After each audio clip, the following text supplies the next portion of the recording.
If you need to find your Epic Games account ID, you're in the right place. In this video, I'll show you the quickest way to locate it step by step so you can copy the correct ID for support requests, account verification, or troubleshooting. This is a simple process, but it helps to know exactly where to look so you don't waste time searching through the wrong menus. If this tutorial helps you out, go ahead and hit the like button and make sure to subscribe for more easy tech guides just like this. Alright, let's jump in.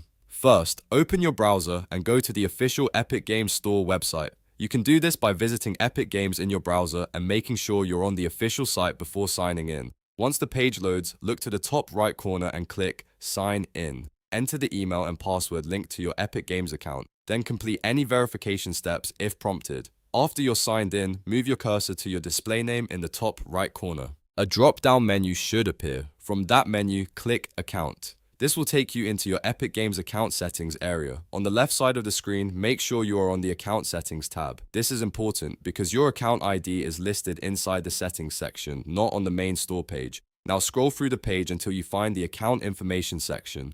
Under that heading, you will see your account ID. It is usually shown as a long string of letters and numbers. That is the exact ID you may need for support, account recovery, or linking services. If you want to copy it, highlight the full string carefully and use copy and paste so you don't miss any characters. If you have multiple Epic accounts, double check that you are logged into the correct one before copying anything. That way, you avoid sending the wrong ID or using the wrong account in a request. And that's it. You've now found your Epic Games account ID. It only takes a minute once you know where to look. If this video helped you, please like the video, subscribe to the channel, and turn on notifications so you don't miss the next simple tutorial. Thanks for watching, and I'll see you in the next one.